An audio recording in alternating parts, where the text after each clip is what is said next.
آپ نے یہ دیکھنا ہے کہ لڑائی کس سے ہو رہی ہے اور کس وجہ سے ہو رہی ہے. تو پھر اللہ تعالیٰ پھر آگے فرما رہے ہیں کہ اور اللہ کو یاد زیادہ کرو. یہ پیروں فقیروں کا کام نہیں ہے، یہ اللہ کا کام ہے. پھر اللہ تعالیٰ فرما رہے ہیں کہ یہ جو آپ کرو گے تو آپ کو پھر کامیابی نصیب ہوگی. پھر آگے اللہ تعالیٰ فرما رہے ہیں اور اطاعت کرو اللہ کی اور اس کے رسول کی اور آپس میں نہ جھگڑو. کیونکہ یہ پھر اللہ تعالیٰ پھر اور ان کو کچھ باتیں بتا رہے ہیں، سمجھا رہے ہیں کہ اللہ کا کہنا ماننا ہے، اطاعت کرنی ہے، ان کے کہے پہ چلنا ہے، اور اللہ کے رسول کا کہنا ماننا ہے. آپس میں لڑائی جھگڑا نہیں کرنا ہے،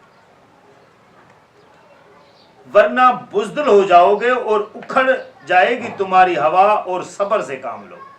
یعنی پھر اللہ تعالیٰ فرما رہے ہیں کہ اگر آپس میں آپ لڑائی کریں گے تو آپ ایک تو پھر بزدل بن جائیں گے اور آپ کے قدم اکھڑ جائیں گے، آپ ایک بات پر ٹک نہیں پاؤ گے، اور اگر آپ کو کوئی نقصان پہنچتا بھی ہے تو پھر وہ اللہ کی رضا کی خاطر آپ نے پھر صبر کرنا ہے.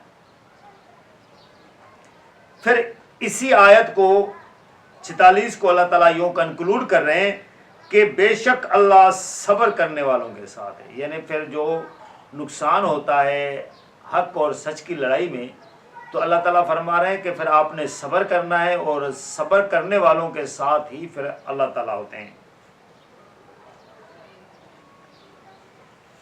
پھر آگے اللہ تعالیٰ فرما رہے ہیں اور نہ ہو جاؤ ان لوگوں کی طرح جو نکلے تھے اپنے گھروں سے اتراتے ہوئے اور دکھاتے ہوئے اپنی شان لوگوں کو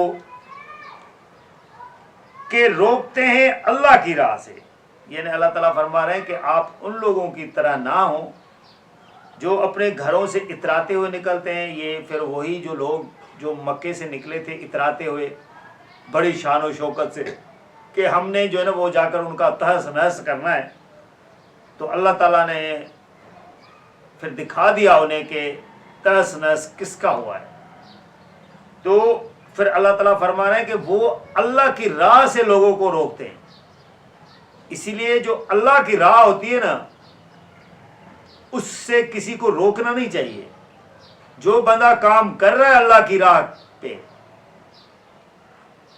تو پھر اللہ سے کسی کو ٹکر نہیں لینی چاہیے. پھر آگے اللہ تعالیٰ پھر اسی آیت میں فرما رہے ہیں اور اللہ ان کے اعمال کا احاطہ کیے ہوئے ہیں. یعنی اللہ تعالیٰ نے پھر ایسے لوگوں کو اپنے گھیرے میں لیا ہوتا ہے جو اتراتے ہیں، لوگوں کو اپنی شان دکھاتے ہیں، اور جو لوگ اللہ کی راہ میں کام کر رہے ہوتے ہیں ان کو روکتے ہیں، ان کے آگے دیواریں کھڑی کرتے ہیں. تو اللہ تعالیٰ فرما رہے ہیں کہ ایسے لوگوں کو پھر اللہ تعالیٰ چھوڑتا نہیں ہے. اللہ تعالیٰ ایسے لوگوں کو گھیرے میں لیا ہوتا ہے اللہ نے. اور یاد کرو جب خوشنما بنا کر دکھا رہا تھا ان کو شیطان ان کے کرتوت. یعنی پھر ایسے لوگوں کو جو اللہ کی راہ سے روک رہے ہوتے ہیں ان کے کرتوت شیطان جو ہے ان کو اچھا کر کے دکھا رہا ہوتا ہے. وہ سمجھ رہے ہوتے ہیں کہ ہم کوئی اچھا کام کر رہے ہیں، حالانکہ وہ کام جو کر رہے ہوتے ہیں اللہ کی راہ سے لوگوں کو روک رہے ہوتے ہیں، لیکن وہ کام ان کو اچھا لگ رہا ہوتا ہے، اور وہ کام جو ہے وہ شیطان ان کو اچھا دکھا رہا ہوتا ہے کہ نہیں نہیں آپ بالکل ٹھیک کام کر رہے ہو. اور کہہ رہا تھا کہ کوئی غالب نہیں ہوگا تم پر. یعنی ان کی کثرت دکھا کے شیطان ان کو کہہ رہا تھا کہ آج آپ پر کوئی غالب نہیں رہے گا. آج کے دن لوگوں میں سے اور بے شک میں تمہارا حمایتی ہوں. یعنی پھر اللہ تعالیٰ بتا رہے ہیں کہ شیطان ان کو کہہ رہا تھا کہ آج لوگوں میں سے کوئی آپ پر غالب نہیں رہے گا اور میں آپ کا حمایتی ہوں، مددگار ہوں، آپ جا کر لڑیں.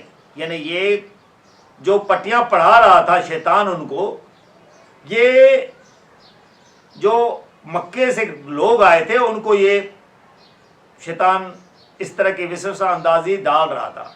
ابھی دیکھیں کہ شیطان جو ہوتے ہیں یہ ایک صفت ہے، یہ جنوں میں بھی ہیں انسانوں میں بھی ہیں۔ کچھ انسان ہوتے ہیں جو دوسرے کو اس طرح بھڑکاوا دے رہے ہوتے ہیں، کچھ جن ہوتے ہیں جو دلوں کے اندر وسوسہ اندازی کر رہے ہوتے ہیں۔ پھر آگے اللہ تعالیٰ فرما رہے ہیں پھر جب آمنا سامنا ہوا دونوں گروہوں کا تو پھر گیا الٹے پاؤں اور کہنے لگا میں الگ ہوتا ہوں تم سے، بے شک میں دیکھ رہا ہوں وہ کچھ جو تم نہیں دیکھ رہے ہو۔ پھر اللہ تعالیٰ فرما رہے ہیں کہ جب مقام بدر پر جب دونوں گروہوں کا آمنا سامنا ہوا تو جب آمنا سامنا ہوا اور لڑائی جب شروع ہوئی تو لڑائی شروع ہونے کے بعد شیطان نے کیا کیا کہ شیطان الٹے پاؤں بھاگ پڑا۔ اس نے کہا نہیں بھائی، ابھی جو میں دیکھ رہا ہوں نا، جس طرح یہ لڑائی ہو رہی ہے تم مار کھا جاؤ گے۔ وہ صرف بہلا پھسلا کے ان کو وہاں تک لے آیا۔ آگے اللہ تعالیٰ فرما رہے ہیں کہ وہ کہہ رہا تھا کہ مجھے ڈر لگتا ہے اللہ سے، اور اللہ بڑا سخت ہے عذاب دینے میں، یعنی اس کو جو اللہ کے عذاب سے ڈر لگنے لگا، اور جو حالات اس نے پھر وہاں دیکھے تو اس وجہ سے وہ بھاگ پڑا۔ تو لہٰذا ناظرین، ہم یہ ویڈیو آیت نمبر 48 پر کنکلوڈ کر رہے ہیں۔ آگے سورہ انفال میں اللہ تعالیٰ آیت نمبر 49 سے ہمیں کیا بتا رہے ہیں، ہم آپ کو اگلی ویڈیو میں بتائیں گے۔ جزاک اللہ۔